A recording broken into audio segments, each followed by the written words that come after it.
mesa, llamada Raíces de una tradición, dará inicio con la ponencia de Francisco Javier Martínez. Él es candidato a doctor en artes y coordinador de la maestría en arte del Centro de las Artes y la Cultura de la Universidad Autónoma de Aguascalientes. Esta primera ponencia se titula De la poética provenzal a la poética plurívoca, la transformación de los Juegos Florales al Premio Bellas Artes de Poesía Aguascalientes. Por favor. Buenos días, muchas gracias.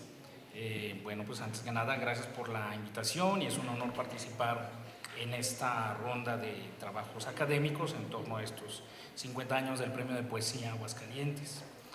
El propósito de este trabajo es analizar el cambio del canon poético en México a partir de una práctica validada por los Juegos Florales organizados en Aguascalientes desde 1931 hasta 1967 y su posterior transformación al Premio Bellas Artes de Poesía Aguascalientes. Lo anterior se identifica a partir de demostrar cómo un conjunto de instancias literarias y extraliterarias propiciaron un cambio en la poética vigesémica, marcadas por tendencias, líneas estéticas, tópicos e instancias culturales de poder que son visibles entre estos años que han transcurrido.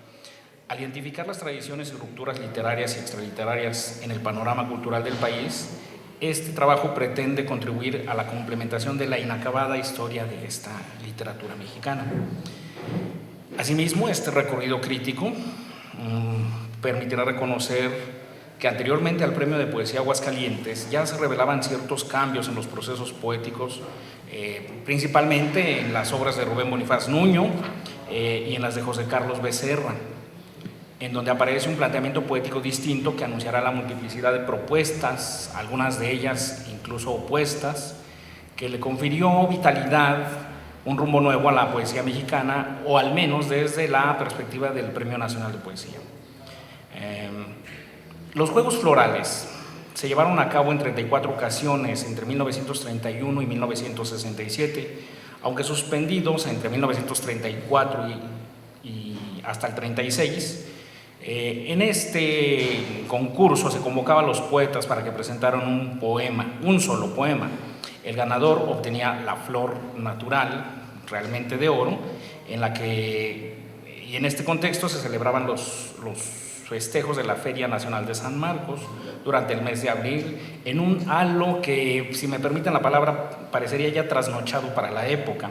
No obstante, aún formaban parte de la tradición de aquella provincia hidrocálida en la que el poeta que obtenía la flor natural era premiado por la reina de la feria en un recinto en el que se erigía una estructura palaciega, tratando de emular un carácter que yo voy a llamar aquí clemencia isauresco, que elevó esta idea del siglo XV. ¿Sí? Me llama la atención que todavía los premios, el Premio de Poesía de Mazatlán, todavía se generó este halo. Muy interesante es asistir a una caricatura muy linda, pero no deja de ser esta caricatura, ¿no? Donde la reina premia al poeta galardonado y a su vez la poeta en esta ocasión, en esta emisión 2018, entrega la corona, me parece que el cetro también, ¿no? Entonces, todavía en Aguascalientes en estos años se crea esta situación muy similar a la que todavía tenemos en Mazatlán.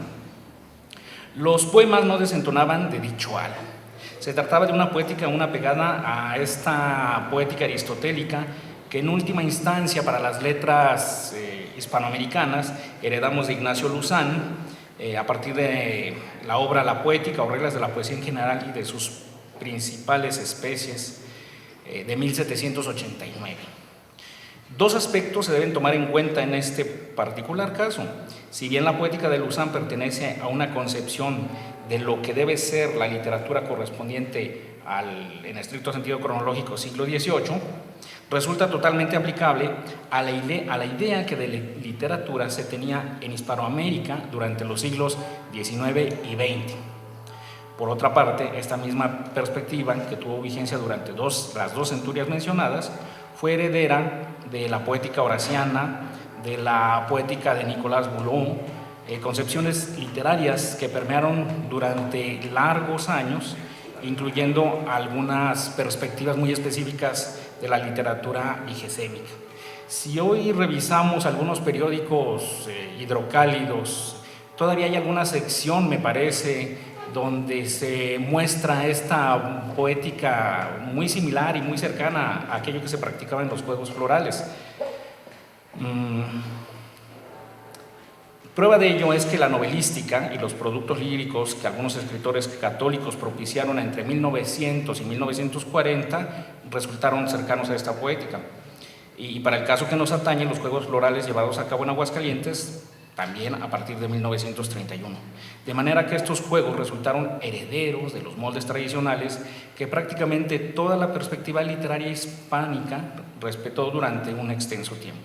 No obstante el gusto por una poética como la mencionada, en ocasiones se determinaban ciertos factores entre los que se encontraban algunos de índole extraliteraria. Tal es el caso de la concepción que de la literatura en Aguascalientes se tenía en los siglos XIX y XX mencionados.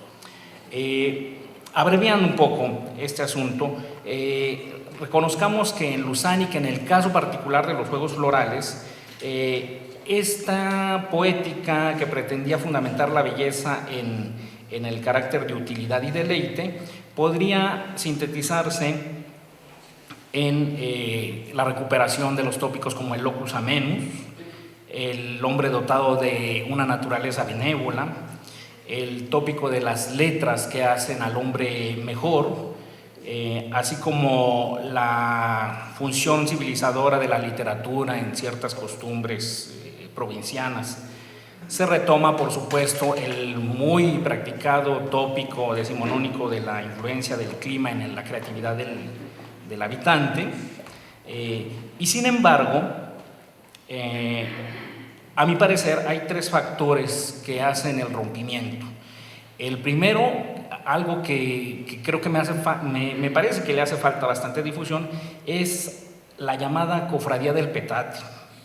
El segundo, fueron los miembros de la agrupación ACA, la Asociación Cultural de Aguascalientes, y los pertenecientes a la revista Paralelo.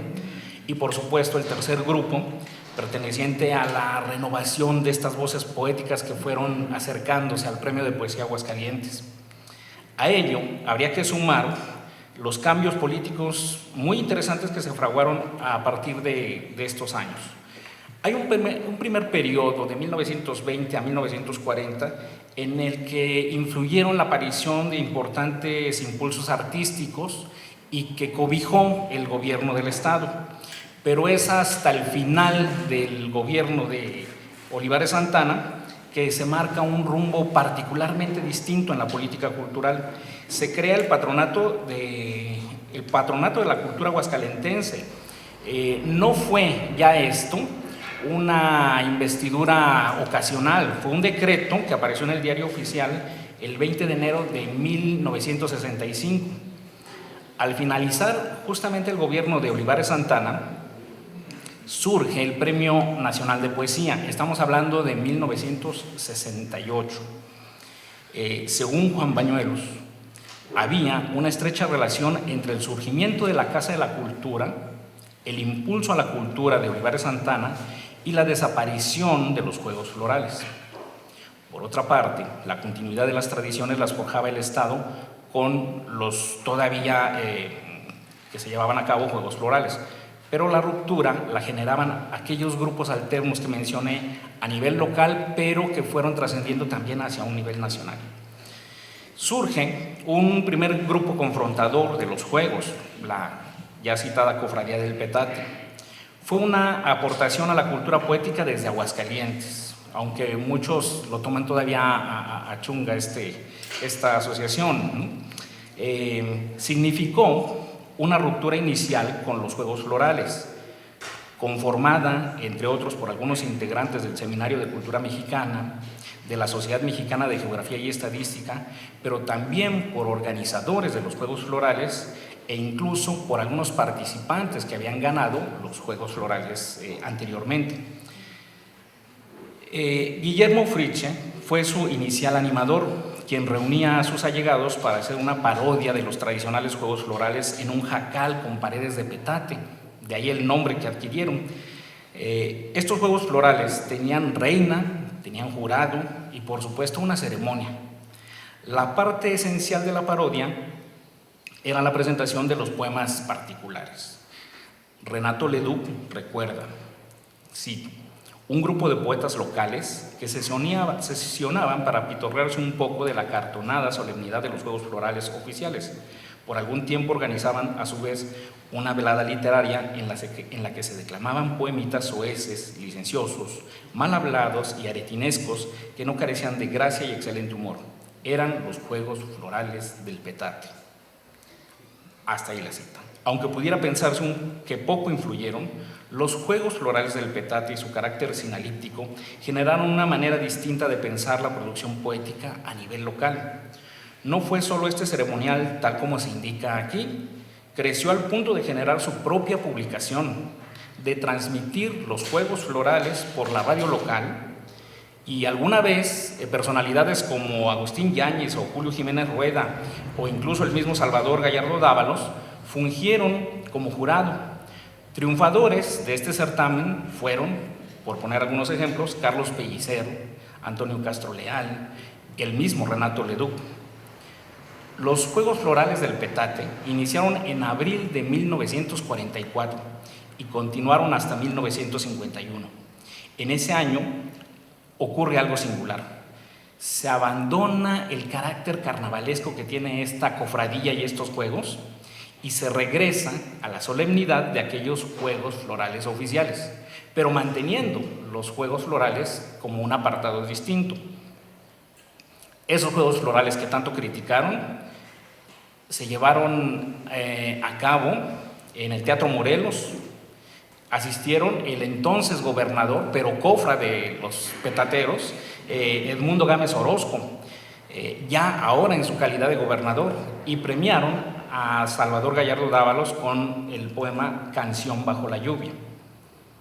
En 1951, por iniciativa de Edmundo Gámez Orozco y Salvador Gallardo Dávalos, se crea la Asociación Cultural Aguascalientes, supliendo a la Cofradía del Petate en la organización de estos Juegos Poéticos alternos, organizándolos con el auspicio ahora del patronato de la feria.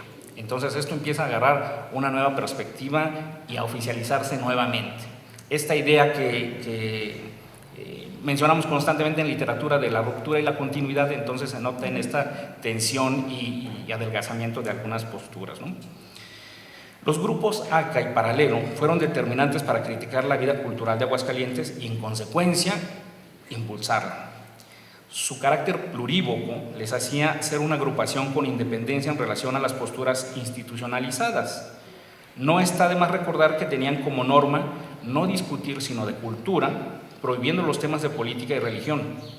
Pero hay que tener mucha atención en esto, porque los impulsores principales fueron Ricardo Campos, un sacerdote católico, Horacio Huestro, un protestante, avecindado aquí en Aguascalientes, y por supuesto Salvador Gallardo Dávalos, conocido liberal, ¿no? Desde la perspectiva de esta primera camada, digámoslo así, de priistas en el Estado.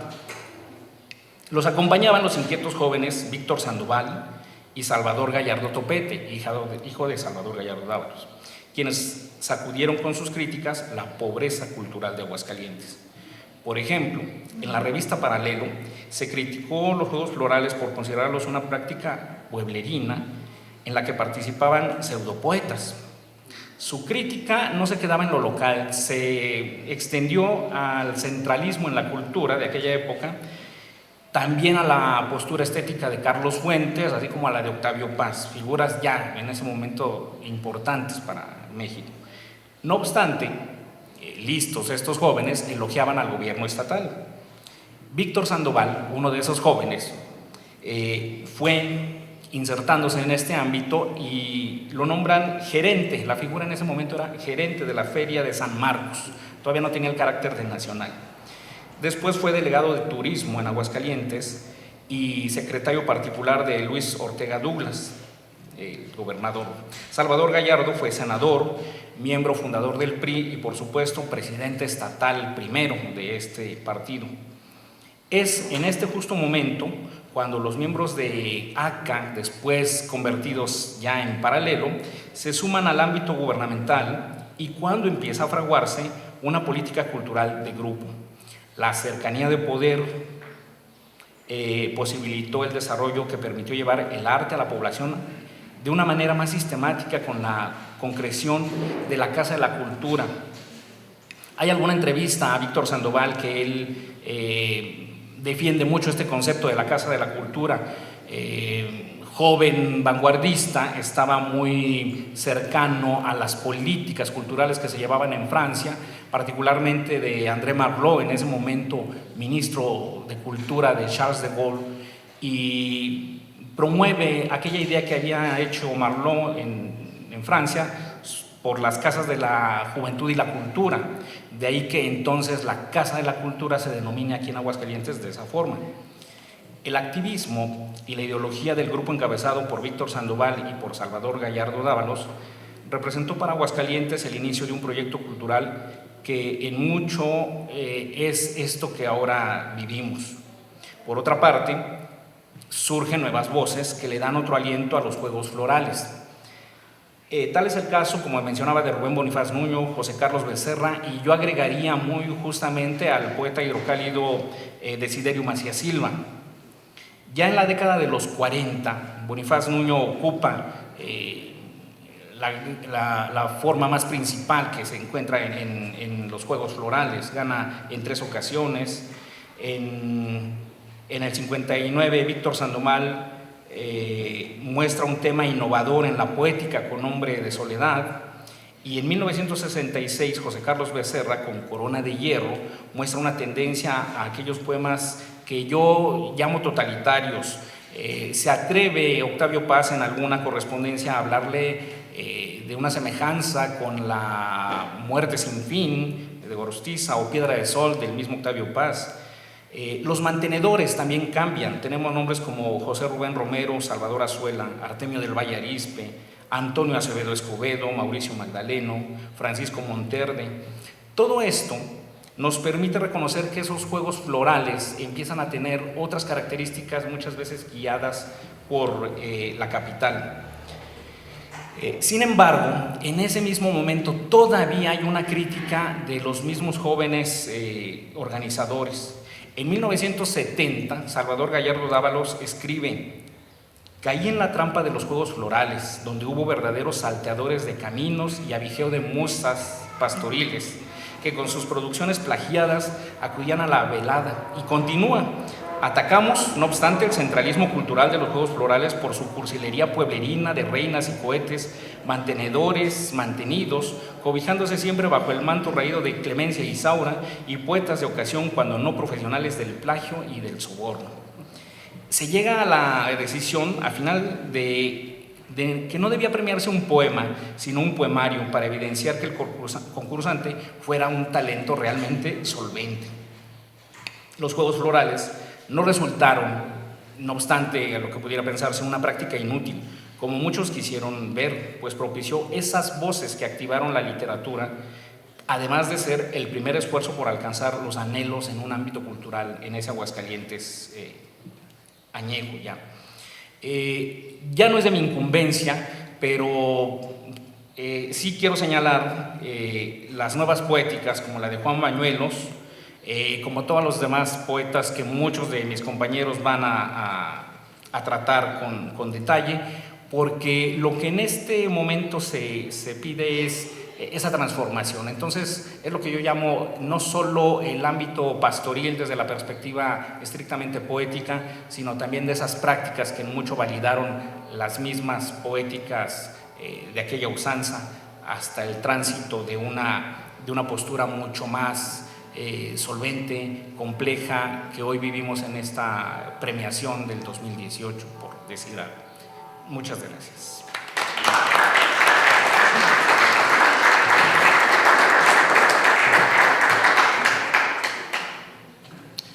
Muchas gracias a Francisco Javier Fernández Martínez, y damos paso ahora a la ponencia de Mariana Ortiz Maciel. Ella es maestra en letras por la UNAM, actualmente candidata a doctora en letras por la misma universidad. Ha publicado ensayos, reseñas y artículos críticos en diversos medios escritos y electrónicos. Ha participado en diversos congresos, coloquios y jornadas académicas nacionales e internacionales. Participa en el programa Historia Viva de la Universidad Iberoamericana y es profesora de asignatura de las materias de literatura y taller de lecturas históricas de la Prepa Ibero. Se ha especializado en la poesía mexicana contemporánea y su relación con la cosmovisión mesoamericana, especialmente en la obra de Rubén Bonifaz Nuño y José Emilio Pacheco. Es integrante y miembro fundador del Seminario de Investigación en Poesía Mexicana Contemporánea. Y Mariana dará lectura a la ponencia titulada Eduardo Lizalde y José Emilio Pacheco, críticas, fórmulas y confesiones para hacer un poema. Buenos días, gracias por estar aquí. Bueno, esta mesa que se llama Raíces de una tradición, como veremos, va justo a analizar estas raíces desde diversas perspectivas. Yo me voy a aproximar a dos voces que en su momento eran raíces tiernitas, pero ahora están ya consolidadas como raíces bastante firmes dentro de la tradición de la poesía mexicana contemporánea. Y bueno, a la luz del Premio de Poesía Aguascalientes, que ganan José Emilio Pacheco en 1969 y Eduardo Lizalde en 1974. Curiosamente, dos de los tres integrantes del jurado que les dan este premio son los mismos, que son Antonio Acevedo Escobedo y Ali Chumacero. En el caso de No me preguntes cómo pasa el tiempo, el otro integrante, el otro lector es José Luis Martínez, y en el caso de La zorra enferma, Óscar Oliva.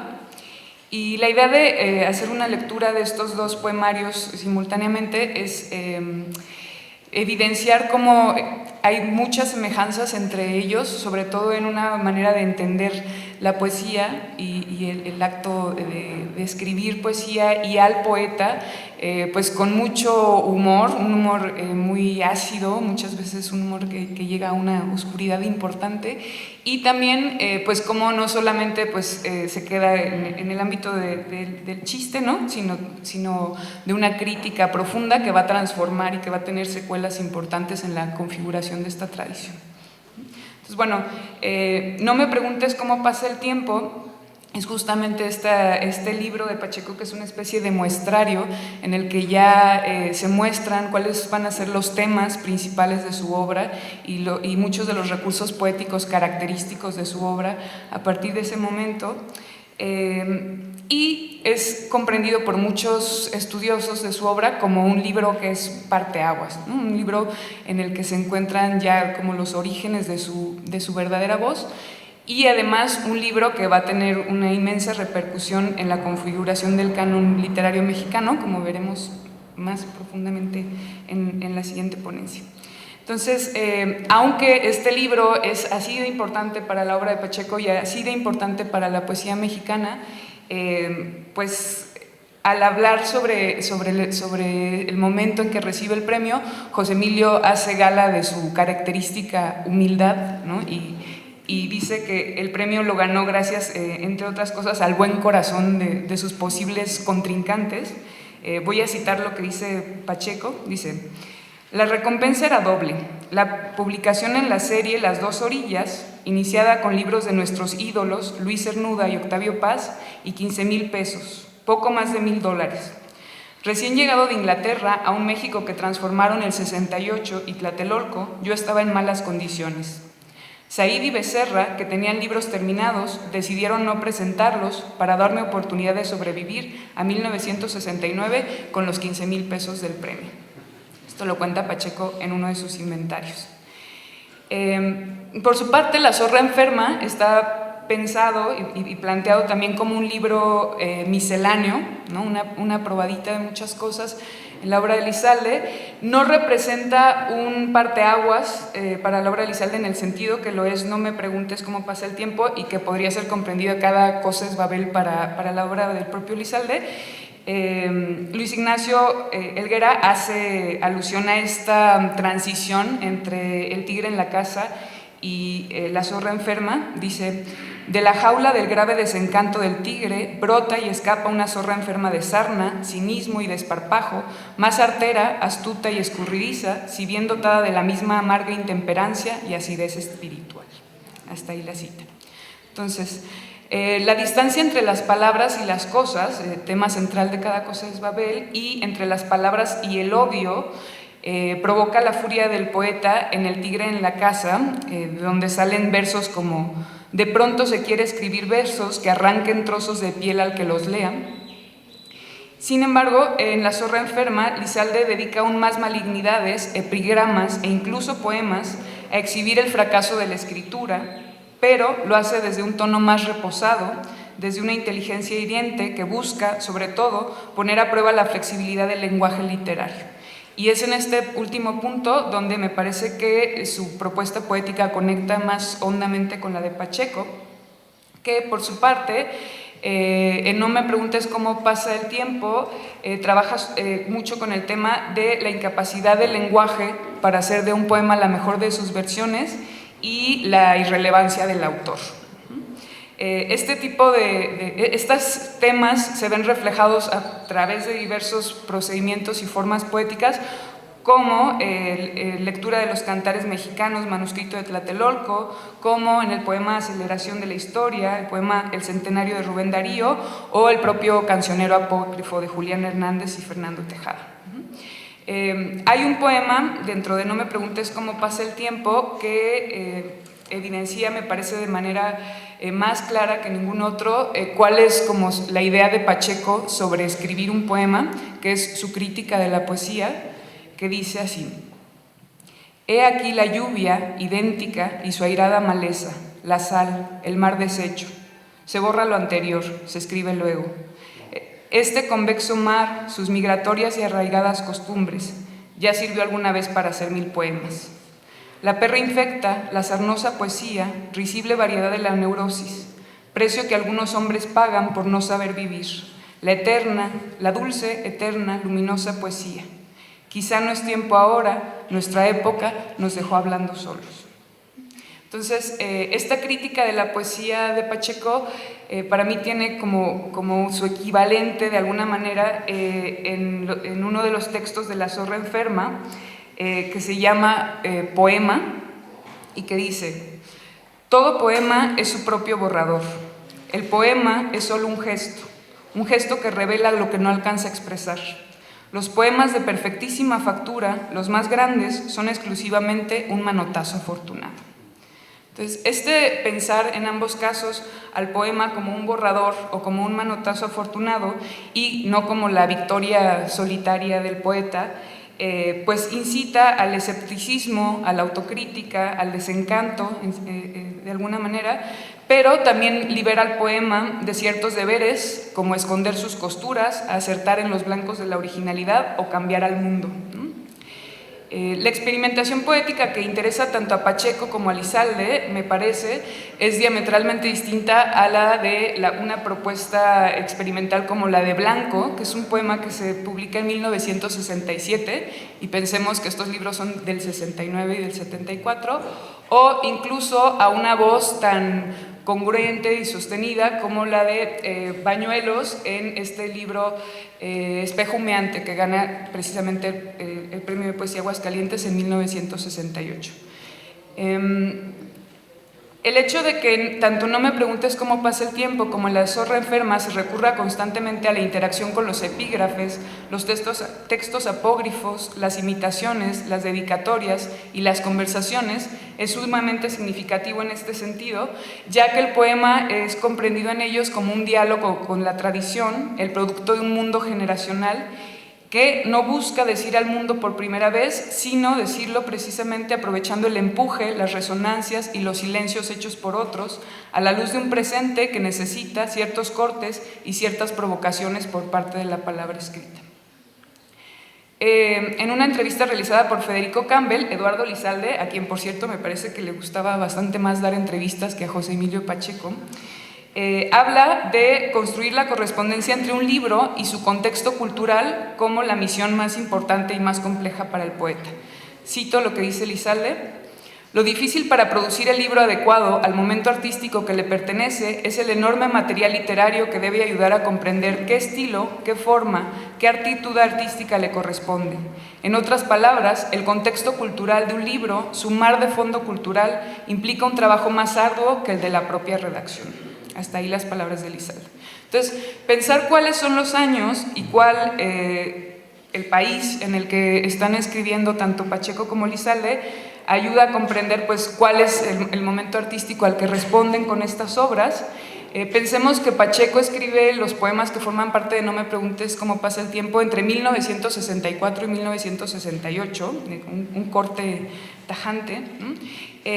Y, por ejemplo, su manuscrito de Tlatelolco es su respuesta a este acontecimiento atroz, que es la matanza de estudiantes en Tlatelolco, a través del recurso de la intertextualidad, ¿no? Que junto con Juan Bañuelos supieron ver y luego evidenciar esta correspondencia escalofriante entre las palabras pronunciadas en 1528, ¿no?, por el poeta anónimo de Tlatelolco y lo que estaba sucediendo en 1968.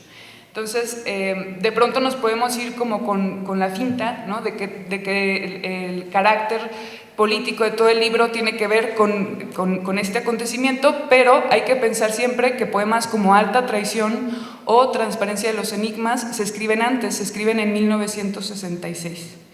Ya me perdí. Entonces, justo en un poema como Transparencia de los Enigmas, José Emilio advierte el peligro como de abstraerse de abstracciones discursivas, retóricas o poéticas, ¿no?, que ataca muy directamente lo que está sucediendo con el círculo de la poesía, ¿no? Dice: será mejor entonces, amigos, que detengamos por un momento el festín y reintegremos a la basura los simulacros de catástrofe, la discusión acerca de fugaces poéticas, mesa redonda de los buitres alrededor de una osamenta, y despidamos el radiante estruendo de la música, muy pronto sonará como nuestra nostalgia, y olvidemos edenes y genas prefabricadas, todas nuestras teorías sobre el mal y el absurdo, y pensemos en serio en todas las cosas que ya se avecinan, ¿no? Este poema es de 1966. Numerosos ensayos críticos coinciden en advertir como el trasfondo apocalíptico y catastrofista de José Emilio Pacheco a partir de El reposo del fuego, y aunque él siempre intenta deslindarse de los presagios funestos, pues muchas veces la realidad misma hace que las piezas encajen dando esta ilusión, ¿no? Es el caso también de Alta Traición, que, revisado por el propio Pacheco 20 años después de su escritura, en 1986, es pensado como una ironía dramática, ¿no? Como él explica la ironía dramática como el contraste entre lo que saben los espectadores e ignoran los personajes del drama. Entonces, en 1986, Pacheco dice: Alta Traición es ahora sí un poema patriótico, a lo mejor en su origen no lo quiso ser, pero ahora sí lo es, porque la ciudad está absolutamente destruida, no solo por el temblor, sino por la violencia, por la contaminación, por la grisura.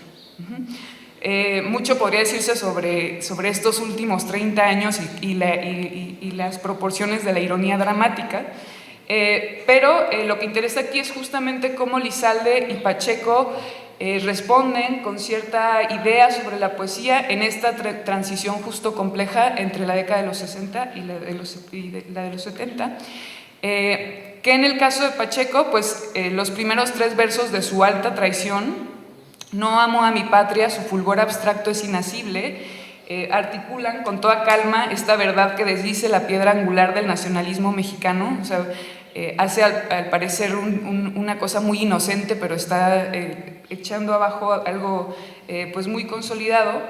Y en este sentido me parece que lo que hace Eduardo Lizalde con Revolución tiendo la mano, este poema como tan pues que de alguna manera hace burla de la palabra que no mucho tiempo antes para él mismo fue una palabra que había que tomarse muy en serio, ¿no? Y que da cuenta pues justo como de la desilusión, del desencanto, de la amargura con que se vive este derrumbe, y exhibe también cuán inofensiva es la literatura frente a los males del mundo. Este poema dice así: mira, yo estoy contigo, en serio, ¿cómo han de herirte a ti, piedra del siglo, unas palabras mías? Ni los tiranos más abyectos han caído jamás por la literatura. Escucha, come un poco, tranquila de mi mano. No es veneno esta pobre palabra deprimente de zorra enferma que te doy. Entonces, las palabras deprimentes de la zorra enferma justamente se alejan de un encuentro entre una poética y una ideología como la que supuso el libro La mala hora de Elizalde, que él mismo ha descrito como un sándwich de Góngora y Lenin. Y me parece que en el poemario completo sucede algo parecido a la ironía dramática de la que habla Pacheco, porque en su momento es comprendido de una manera, pero algunos años después es entendido de otra muy distinta. Dice Elizalde al respecto: se trata de un libro antiestalinista. Cuando se publicó se me acusó, por supuesto, de agente del imperialismo. Años después, algunos excamaradas del Partido Comunista me comentaron: tenías razón al afirmar que la principal tarea de un revolucionario no es, como quería el Che Guevara, hacer la revolución, sino impedir que las revoluciones sean lo que son. Resultaste profético. Entonces, de alguna manera, estos dos textos, Alta Traición y Revolución tiendo la mano, tienen esta manera triste e irónica de resultar proféticos. Entonces, la pregunta es: ¿qué puede ofrecer el poeta a una realidad que viene justamente pues, de revoluciones, movimientos sociales, manifiestos artísticos fracasados? Pacheco pareciera responder que una primera respuesta es tomarse menos en serio a sí mismo y a la palabra, ¿no? Hablar de la palabra como una materia efímera, cambiante, que vuelve absurda la pretensión de quienes buscan en ella la exoneración, las armas o la trascendencia. Y La zorra enferma, por su parte, arremete contra escritores, lectores, caciques culturales y todo el sistema literario, quizá con mayor violencia, que no me preguntes cómo pasa el tiempo. Ojos sectarios, el epígrafe con que abre el libro, da buena cuenta de esto. Sordos, odiad este libro, eso incrementará mis regalías. Y sin embargo, me parece que entre la aparente humildad de Pacheco y la aparente soberbia de Elizalde frente a este tema del poeta, hay una semejanza fundamental, que es la construcción de una poética en la que gran parte del juego es desaparecer al poeta, interactuar con el lector de una manera que casi los empata, forzar los límites de la poesía para probar hasta qué punto sigue siendo un poema una malignidad, una aproximación o una narración metafórica. Y bueno, una de las tradiciones literarias en las que tanto Pacheco como Elizalde reconocen una herramienta certera para alejarse de suspirillos dolorosos y de hipocresías es el epigrama. Y esta forma breve e irónica de la poesía coincide de maravilla con el moralismo escéptico, la irreverencia crítica, el carácter aleccionador, la amarga lucidez y el tono burlón que caracteriza la enunciación de ambos libros. Y es también a través de esta forma que se encuentra la manera de afirmar algo en relación a la palabra poética. Pues todo lo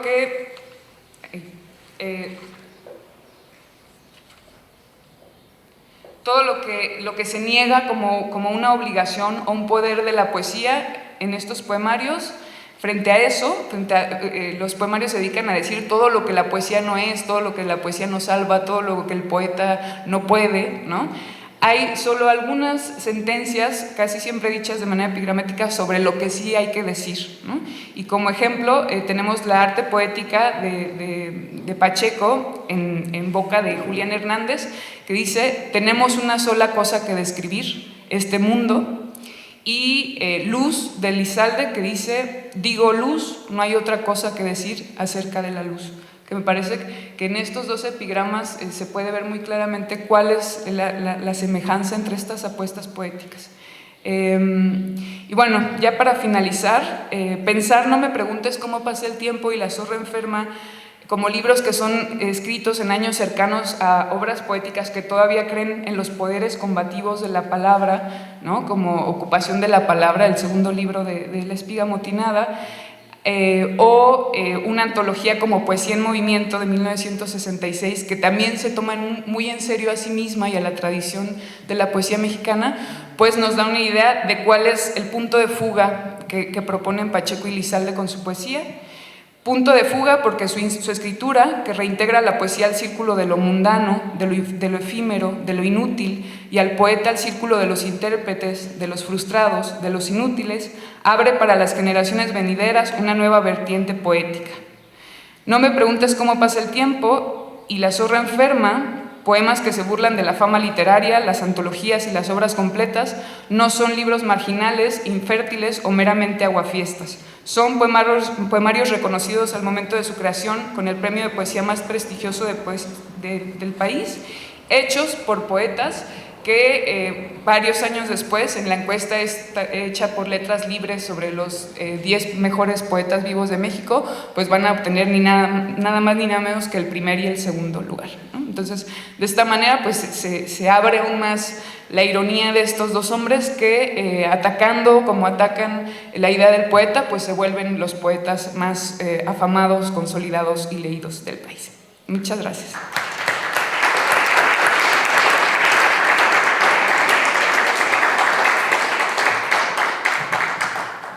Muchas gracias, Mariana Ortiz. Vamos a dar paso ahora a la ponencia de Gustavo Osorio de ITA. Gustavo Osorio cursó la licenciatura en Lingüística y Literatura Hispánica y la maestría en Literatura Mexicana en la Benemérita Universidad Autónoma de Puebla, obteniendo en ambos mención cum laude. Actualmente cursa el doctorado en Literatura Hispanoamericana en la misma institución. Ha publicado el libro Reinventar el lirismo, compilador junto con Ali Calderón sobre teoría poética en Valparaíso Ediciones en 2015, así como 2 volúmenes de traducciones de poesía. Es miembro del comité de redacción de la revista franco-marroquí Electrón Libre y también ha publicado ensayos críticos enfocados al análisis de la poesía desde la perspectiva de la neorretórica y la teoría de la enunciación en diversos suplementos. Actualmente reside en Puebla. El título de la ponencia de Gustavo Osorio es No me preguntes cómo pasa el tiempo, de José Emilio Pacheco, como discurso retórico fundamental en la constitución de un canon. Gustavo, por favor. Gracias. ¿Sí se escucha? Perfecto. Bien, bueno, pues esta parte de la biografía es... muchas gracias por estar acá. Yo lo que voy a hacer es un poco, no si más profundo, sí por lo menos a la inversa, ¿no?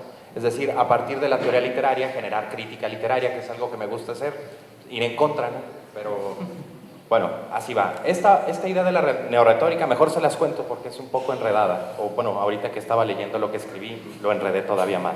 Entonces, mejor lo cuento un poco. El grupo MI, o el grupo de Lieja, son unos tipos belgas que se juntaron y dijeron, hay que hacer más complejo lo que ya era muy difícil, ¿no? Entonces se ponen a hacer todo un diagrama, toda una suerte de construcción semiótica del texto poético y hacen un libro rarísimo que se llama Rhétorique de la poesía o Retórica de la poesía y dicen ahí, bueno, hay 2 formas de leer el poema, una lectura lineal y una lectura tabular. La lectura lineal es progresivamente, haciendo asesémicos, cómo se van coordinando estos, cómo van en una lectura proversiva y retroversiva, articulando el significado del texto hacia adelante y hacia atrás. Y luego dicen, bueno, pero hay una forma más difícil, la lectura tabular, que es, vamos a dividir en 3 grandes campos, el antropos, el yo, lo humano, el logos, la inteligencia o la posibilidad de comunicación, y el cosmos, todas las posibilidades sémicas del texto. Y las isotopías, en esta idea de Greimas como un cúmulo de significado que te vayan apareciendo en el texto, las vamos a ir armando en cada uno de los distintos lugares y cómo pueden encontrar mediaciones a través de los metasememas, que serían como clásicamente las figuras retóricas, ¿no? o las metáboles en general. Todo eso lo explican en 2 libros que puedes llegar a aprender a odiar con el tiempo. Y bueno, lo que yo hice fue aplicarlo a un poema de José Emilio Pacheco y ver luego cómo este poema, que es el de No me preguntes cómo pasa el tiempo, tiene ramificaciones en otra gente que ha ganado el premio de Poesía Aguascalientes para guardar esta transversalidad que se me recomendó incluyera en mi ponencia, ¿no? Entonces voy directo al ejemplo para no tardarme más. El ejemplo tomado es No me preguntes cómo pasa el tiempo, de José Emilio Pacheco, poema que da título al poemario que gana el premio Aguascalientes hacia 1969. Aquí intentaré evidenciar muy sintéticamente, digo muy sintéticamente porque era un bonche de hojas, ¿no? Pero ya lo acorté, los mecanismos operantes del texto para encontrar la configuración del significado en el mismo, al realizar tanto una lectura lineal como una tabular, es decir, un análisis de los 7 versos que lo componen, donde se destacan los procedimientos de descomposición y de indexación mediante los cuales pasa la lectura, paralelamente develando el significado que portan y los efectos que producen. En últimas consecuencias, lo que se pretende es entender los mecanismos dispuestos en el texto para causar una conmoción en el lector, un efecto psicoestético que define el grupo MI como ethos sínomo, es decir, la proyección de la retórica, pero articulada semióticamente. El objeto de estudio, no me preguntes cómo pasa el tiempo, a mí siempre me gusta que me lean poemas en las ponencias, entonces lo leeré. Al lugar que fue nuestro llega el invierno y cruzan por el aire las bandadas que migran. Después renacerá la primavera, revivirán las flores que sembraste, pero en cambio nosotros ya nunca más veremos la casa entre la niebla. Tenemos concretadas dos isotopías cardinales, nosotros y tú, bajo el campo del Antropos, y ciclo natural estacional en el del cosmos. Partiendo de ambos tipos de lecturas, podemos concretar que el nosotros, los dos sujetos interpelados en la carga semántica del poema, obedece a una situación distinta a la de los ciclos naturales. Estos últimos se repiten, mientras que los primeros, es decir, la relación entre el yo y el tú, tiene un devenir lineal y no cíclico. En esta instancia, la difuminación material de casa, aquello que ambos poseían o construyeron, genera la vinculación entre las dos isotopías antes mencionadas, propuesto mediante la anexión sémica de un fenómeno natural que promueve dicha situación, la niebla, un lexema que será sumamente importante en lo que llego en las conclusiones. Así, podemos tomar el verso último como cúspide del etos disfórico del poema, el cual se encuentra primordialmente generado mediante la copresencia sémica en el lexema casa entre la niebla. Como se puede percibir a partir de una lectura lineal, este lexema, verso cierre del poema, sostiene una antítesis interna si obedecemos al criterio propuesto por el texto. También, paralelamente, dista semánticamente de lo que antecede, ergo suscita una tensión semántica, ya que es una edificación a partir del Antropos que subsiste en el cosmos. En cierto sentido, es otra forma de generar un metasemema por supresión adjunción, o una metáfora in absentia, ¿no?, para Quintiliano. Así los elementos naturales se antropomorfizan, los elementos humanos se naturalizan. La casa se sostiene como la relación que existió entre ambos, envuelta en un paraje natural que, mediada por el logos, se encuentra en una situación metalógica antitética, puesto que el lexema niebla crea un impedimento lógico con veremos, no puedes ver la casa entre la niebla. Este desvío lógico se salva al revaluar semánticamente veremos. No se refiere propiamente a ocupar una destreza visual, va más allá ampliando el término hacia un eje sensorial cognoscitivo. Ver la casa entre la niebla equivale a recobrar el pasado, en últimas consecuencias, a poder divisar de nuevo el pasado y reconocer el tiempo que no vuelve ya nunca. Y bueno, lo que yo quería ver es cómo este etosínomo, esta construcción, esta motivación o efecto psicoestético se transmite y se vuelve una suerte de tradición en la configuración de varios poemas. Y afortunadamente encontré 3 poetas y 3 poemas ganadores del Aguascaliente que con los poemas que están en esos libros ganadores del Aguascaliente ocupan el mismo lexema niebla, y no solamente eso, porque bueno, encontrar la misma palabra podrían ser muchas, sino que hacen una operación retórica muy semejante. Ahorita veremos cuáles. Ahora bien, bueno, estas cosas que te emocionan porque eres ñoño, ¿no? Pero usualmente a la gente se lo cuenta si no les causa tanta emoción. Ahora bien, intentando generar una cierta transversalidad en el aparato teórico y crítico de este trabajo, podemos llegar a la hipótesis general de que la construcción retórica planteada por Pacheco hace casi 40 años tiene repercusiones en la formulación de textos poéticos que han ganado también el Premio Aguascalientes en ediciones más recientes. De manera concreta, yo considero que dicha construcción, una que apela al decoro horaciano, a la mediación estructural interisotópica e inclusive a un cariz tan particular como es el uso retórico y mediador del lexema niebla, se manifiesta en 3 textos poéticos de 3 premios Aguascalientes. En Pero yaces ahí, de Efraín Bartolomé, Premio Aguascalientes en el 84 por Música Solar; en Exilio, de Jorge Fernández Granados, Premio Aguascalientes en el 2000 por Los hábitos de la ceniza; y en Así como el día pasado ya no vuelve, de Mario Bojorquez, Premio de Poesía Aguascalientes en 2007 por El deseo postergado. Aquí, por tiempo y espacio, me limito a presentar las conclusiones relativas a estos poemas, ¿no? En cuanto a Efraín Bartolomé, en el caso del poema de Bartolomé encontramos las siguientes 3 estrofas con las cuales cierra el poema Pero yaces ahí. Dice, cito: regreso, estoy de nuevo errando por tu rostro, en cada retirada de las sombras, en los milímetros que el sol recorre borrando la penumbra. Afuera, la niebla es un ladrón herido que se fuga, bajo el balcón crece la sombra indígena que vende, surgen voces más claras, ruidos, rumor del vecindario que despierta. Te vas entonces con la niebla, desapareces por la hilera de cerros que bajan a Palenque, hacia los grandes ríos, hacia la lejanía concisa de las imágenes. En este fragmento del poema podemos encontrar el clímax de una situación antitética construida a lo largo de las estrofas anteriores, las que no leí por espacio. Relación en donde el cosmos se concretiza deícticamente como un ella que se encuentra ahí, más en movimiento, en un tiempo presente. Entonces es ella ahí en presente. Esta representación del cosmos se contrapone a un antropos, yo en una quietud y presentado sinectóquicamente a través de su capacidad sapiente. Dice en algún punto, sé del pensar solemne de tu respiración y de la tibia caricia solar bajo tus dedos. Posteriormente, la circunstancia del ella cosmos se complejiza al espacializarla metasemémicamente. Ella es el espacio en el espacio, el lugar del lugar en donde el yo lírico dice, viajo despacio por tu rostro.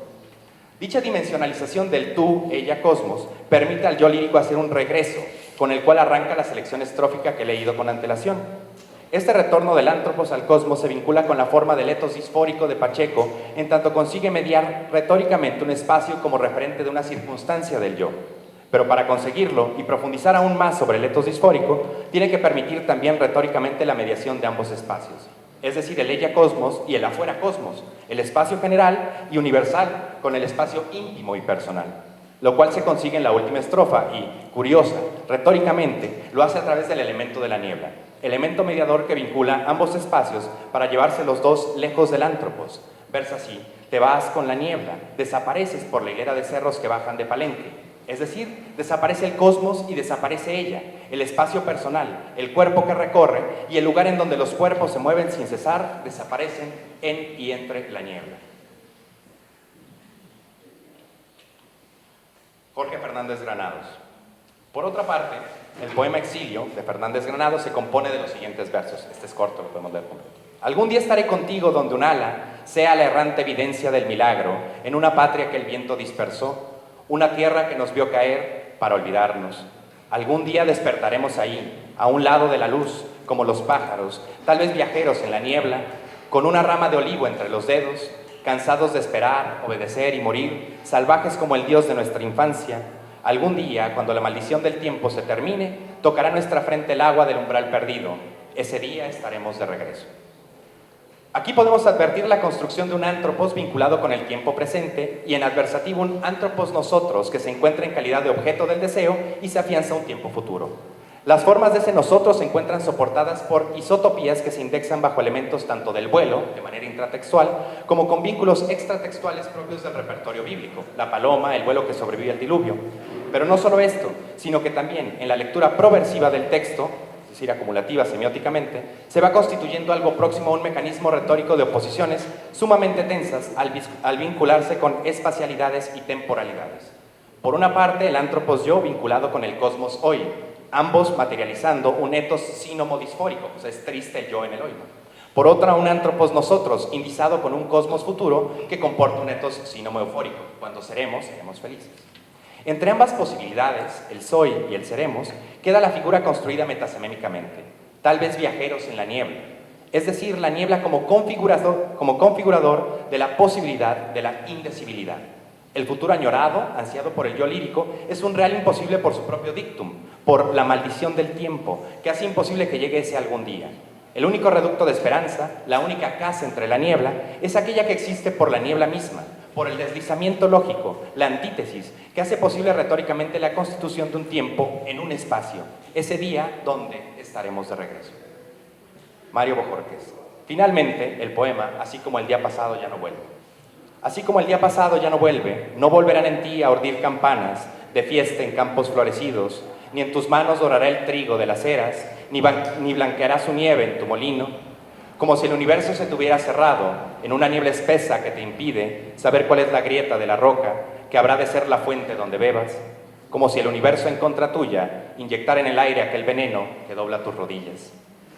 Aquí se plasma, en la primera estrofa, la constitución metasemémica de un cosmos pasado mediante isotopías que se indexan sobre las nociones de cosecha, los campos florecidos, el trigo dorado, los trabajos del molino, todas las cuales apuntan un etos disfórico con relación al ántropos, particularizado aquí en un tú casi autorreflexivo.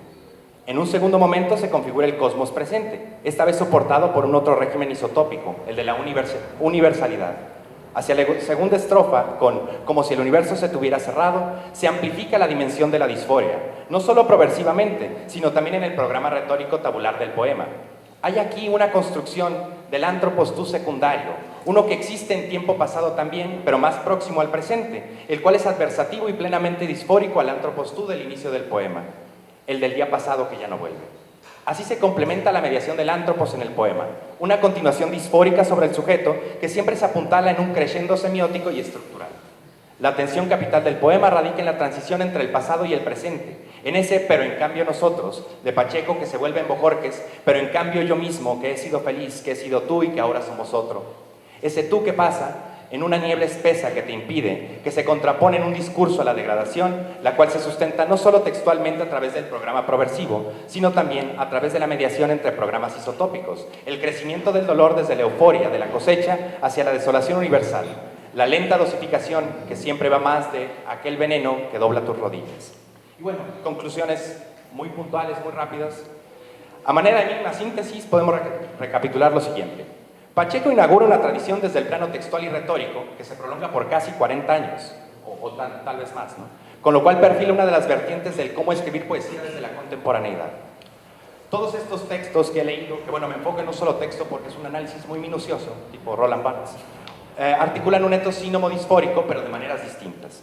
En los tres poemas, el de Bartolomé, el de Fernández Granados y el de Bojorquez, se encuentra replicada la estrategia retórica del uso del lexema niebla. En todos es ocupado como un mecanismo retórico para mediar isotopías presentes, tanto en el campo del cosmos como el del ántropos, pero las realizaciones textuales son bastante distintas.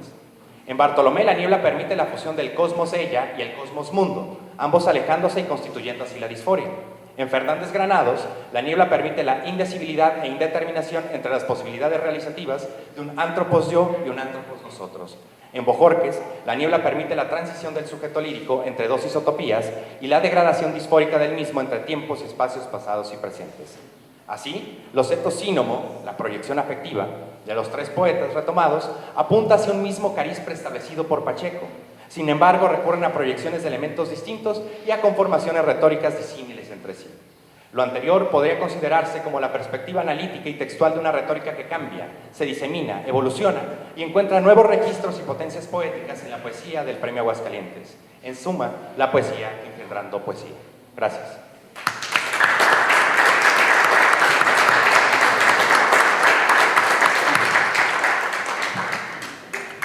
Muchas gracias a Gustavo Osorio. Y para concluir esta primera mesa, vamos a dar la palabra al doctor Alejandro Palma Castro. Alejandro Palma Castro estudió la licenciatura en Lengua y Literaturas Hispánicas en la UNAM y posteriormente realizó sus estudios de posgrado en la Universidad de Kentucky. Actualmente es profesor de la Facultad de Filosofía y Letras de la Benemérita Universidad Autónoma de Puebla en el posgrado en Literatura Hispanoamericana. Ha publicado y editado alrededor de 7 libros sobre temas de poesía y literatura hispanoamericana de los siglos XIX y XX. Asimismo, ha publicado artículos y capítulos de libros sobre vanguardias literarias, literatura experimental y poesía visual mexicana. De 2008 a 2016 se desempeñó como director de la Facultad de Filosofía y Letras de la UAP, ha sido editor de Grafilia, revista de la Facultad de Filosofía y Letras, de 2002 a 2015. Es miembro del Sistema Nacional de Investigadores y, por supuesto, miembro también del Seminario de Investigación en Poesía Mexicana Contemporánea. Alejandro, por favor.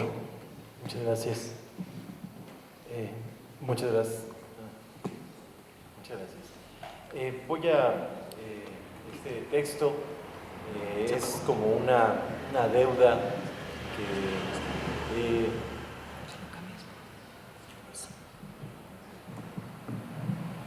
este texto es una vieja deuda que tengo con este libro, un ejemplo Salto de Gato Pinto de José de Jesús de San Pedro, porque lo leí siquiera antes de que supiera que me iba a dedicar a esto, a trabajar.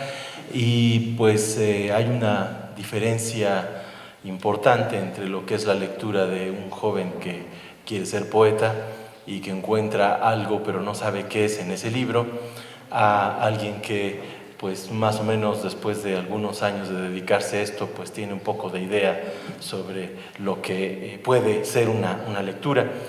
Es un texto largo, por eso lo primero que voy a hacer, para no pasar los 15 minutos, va a ser un resumen de la parte quizás que sustenta, donde voy planteando la crítica y para más bien pasar al análisis y sobre todo mostrar algunas lecturas que encuentro similares posteriores.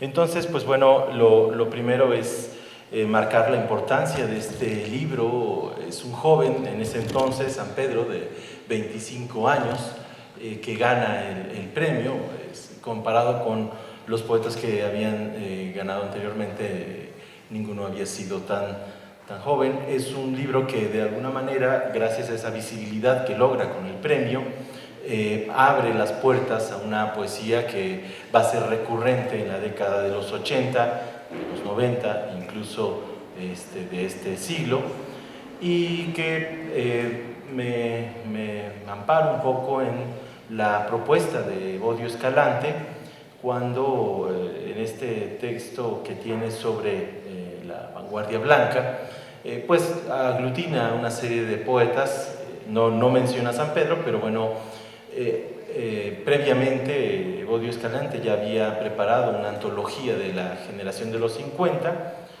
poetas de una generación, y lo había incluido, mencionado, y muchas de las ideas son recurrentes para esta idea de vanguardia blanca, donde lo que él distingue propiamente es ese uso de elementos o procedimientos vanguardistas desprovistos de cualquier intención histórica, cualquier intención política, a diferencia de toda una generación previa, que era el movimiento poeticista, donde está, por ejemplo, Eduardo Lizalde. Yo lo que agregaría ahí es que esa lectura de Bodio Escalante me parece pertinente, y solamente matizaría y diría que el nombre que me parece, o la etiqueta que me parece más adecuada, es neovanguardia, en el sentido que, bueno, no ha sido muy afortunada hasta ahora en la crítica literaria, ha sido más utilizada para el arte visual. Si acaso la crítica chilena ha sido más, ha abundado más en esto, pero creo que uno de los problemas reside en que mientras insistamos en leer todos los textos de vanguardia que se generan desde la segunda mitad del siglo XX hasta precisamente la década de los 70, y que insistamos en leerlos en términos de las vanguardias europeas, pues poco vamos a comprender en estas cronologías. Está, por ejemplo, textos como En la Masmédula de Oliverio Girondo, o Poemas y Antipoemas de Nicanor Parra, que van y vienen entre lo que es vanguardia, antivanguardia, neovanguardia. Y bueno, lo que propongo también es una lectura más puntual del término neovanguardia, apoyándome en Hal Foster, quien distingue dos momentos neovanguardistas. El primero, inmediatamente después de la Segunda Guerra Mundial, donde se dedican a replicar los procedimientos, sobre todo dadaístas, sin una conciencia de que esto ya pasó hace algunas décadas, y obviamente llegando a un pronto fracaso, siendo una especie de pastiche. Y un segundo momento neovanguardista, donde se apropian de estos elementos y procedimientos para finalmente dar una crítica a lo que está ocurriendo alrededor de la década de los 60 con sobre todo el sistema capitalista, la ampliación del bloque capitalista y este imperialismo que va dando lugar sobre todo en Hispanoamérica. Textos que se han formulado bajo esa idea de esa neovanguardia, podría pensar en, por ejemplo, el origen o resurgimiento de la poesía visual hispanoamericana, Guillermo Deisler, Edgardo Antonio Vigo, Clemente Padín, pero también un texto que no se ha leído mucho en ese tenor, que es Getsemaní, Kentucky, de Ernesto Cardenal, un texto que finalmente es bastante, diríamos ahora, conceptual, y que va en ese sentido, ¿no?, de criticar la modernidad. Después, bueno, parto a ir insertando este texto de San Pedro, un ejemplo de Salto Gato, un ejemplo, Salto de Gato Pinto, en este tipo de idea neovanguardista, contrastándolo precisamente con un poema que ya leyó Mariana, que comienza Revolución tiendo la mano, que tiene que ver con la zorra enferma, y que guarda una relación con otro poema de San Pedro, que precisamente tiene una serie de versos que voy a leer para ver esta relación, donde dice aquí: habitará la poesía, y no te mueras en ello, primero mátala, importa que la vida tenga su plumero de esponja, el llavero de Andrés, este es el zoológico de la hoja, amigo, la zorra no es de cartón, observe bien, mientras retire su florero, porque lo rompería. Y tampoco no voy a abundar en esta parte, porque sé que Iván ha preparado quizás algo más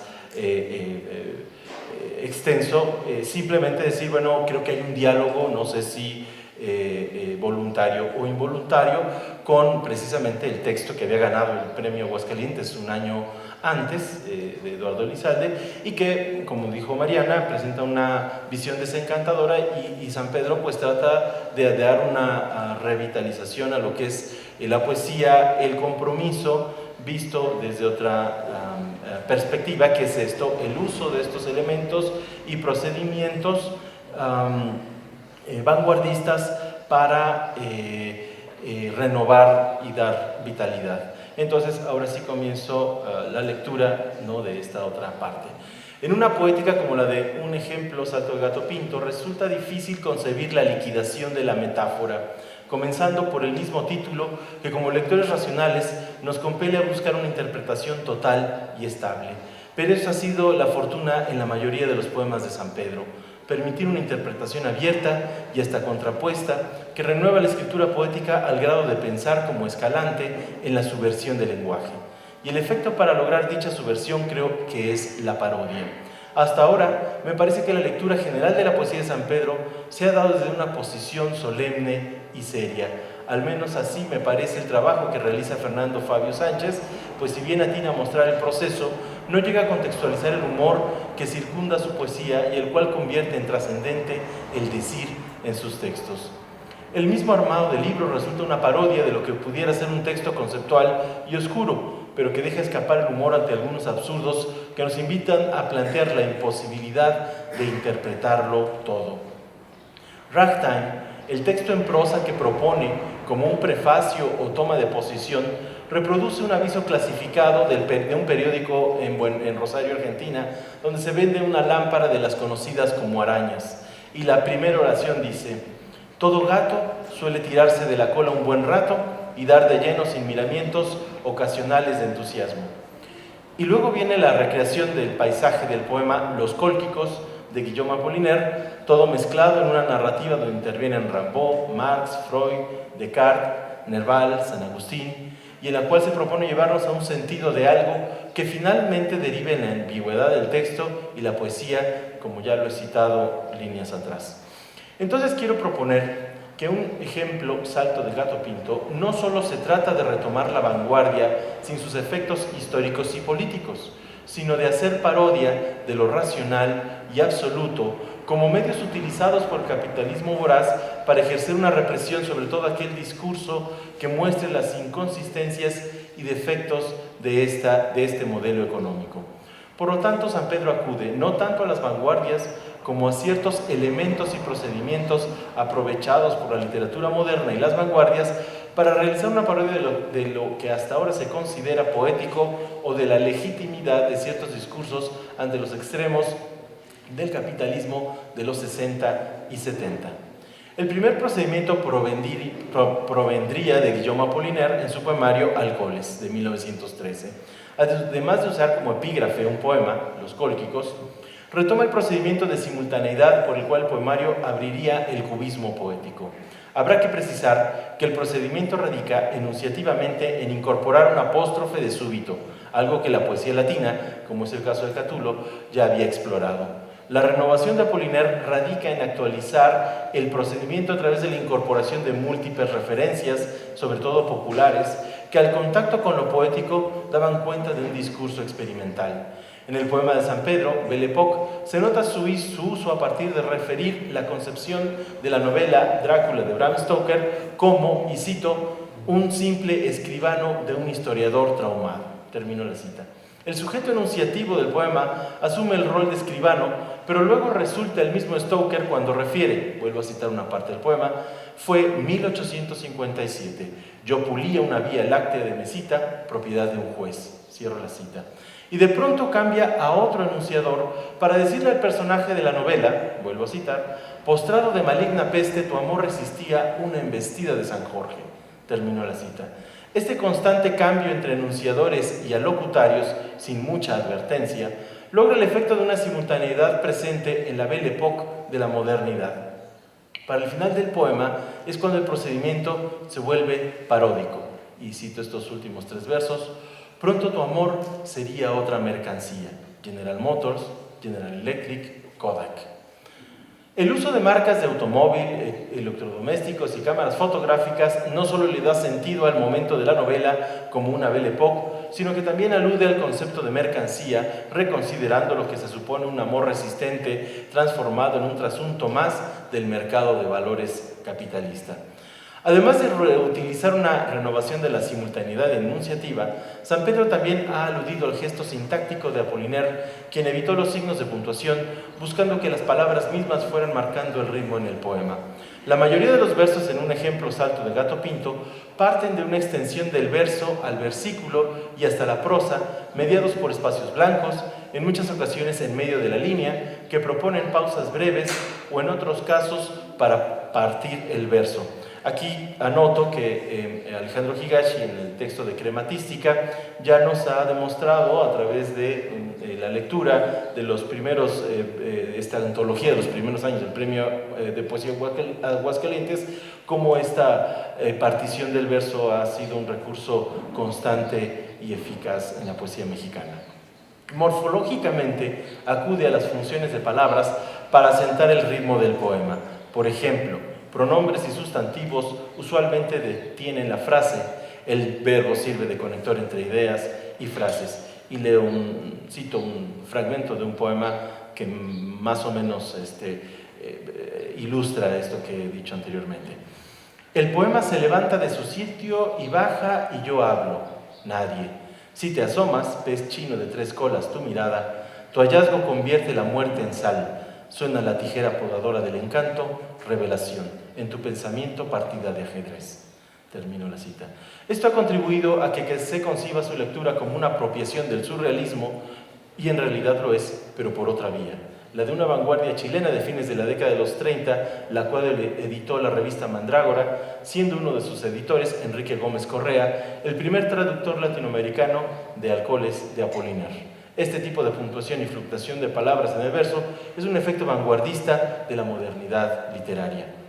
De forma similar, la impresión de escritura automática que dejan los poemas de San Pedro se piensan desde el automatismo surrealista, cuando es posible dictar más bien un juego antiguo de permutación de palabras. Este es un juego que también la poesía latina hacía, por ejemplo, con uno de los poetas que abrió a los Carmen Figurata, Publio Taciano Porfirio, del siglo IV después de Cristo.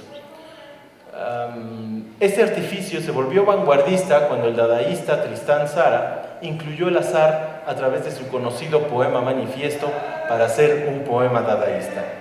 Técnica que posteriormente aprovecharían los surrealistas como elemento para la espontaneidad poética.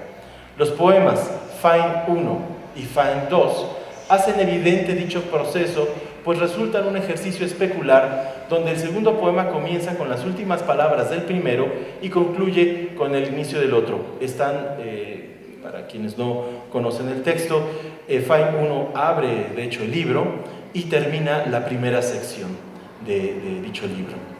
Okay, gracias.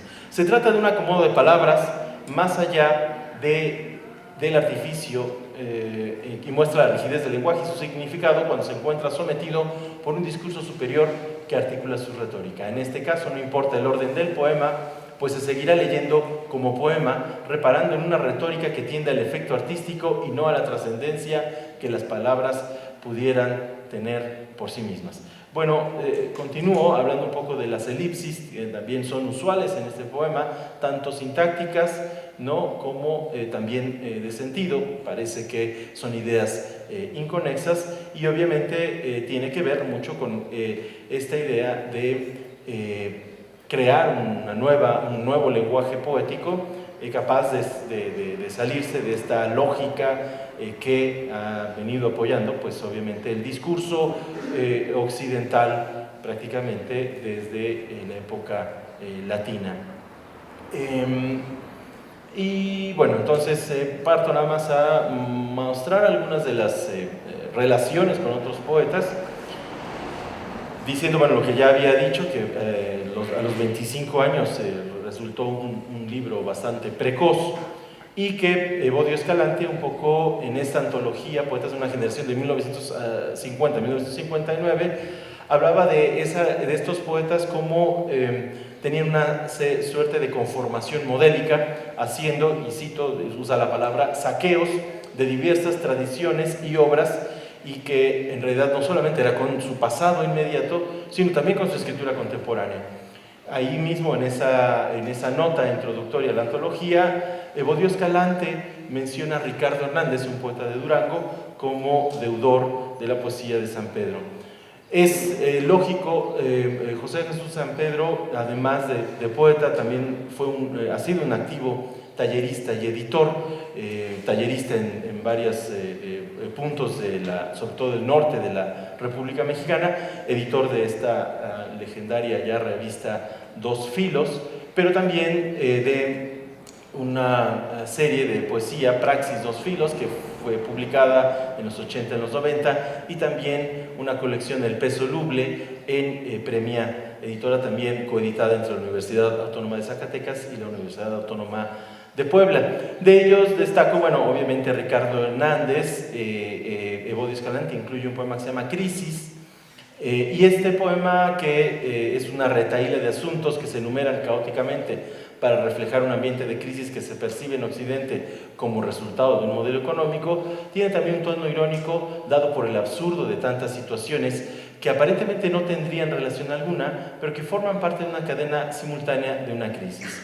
Esta expresión también ha sido utilizada de manera posterior, por ejemplo, por José Eugenio Sánchez, quien a finales de los 90 y comienzos del siglo XXI ha convertido eso en tono irónico. Queda también, por ejemplo, constancia de Fidel Jiménez en Argumento para un western latinoamericano de 1984, y después Dédalo y su resto, que es un poeta que incluso se ha vuelto ya una especie de culto, sobre todo en Coahuila. Después Ángel López Juárez en Sobre los ríos de la Maga de 1989, quien también busca hacer referencia a ciertos temas que ya he mostrado de San Pedro, como Apollinaire, Bram Stoker, el surrealismo, el rock, el cine, y finalmente Joel Plata, quien también en La División y otros muertos, perdón, me confundí, La División y otros muertos, este es el poeta de Coahuila, quien se ha convertido en culto por diversas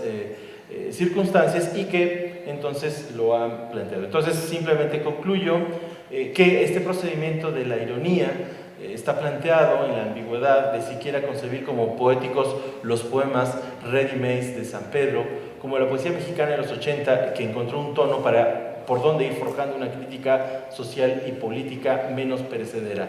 Esto que fue inusual en los 70, explorado en los 80, parece materia común en los jóvenes poetas, para quienes el poema se extiende a lo largo de un prado florido de cólquicos en otoño. Gracias.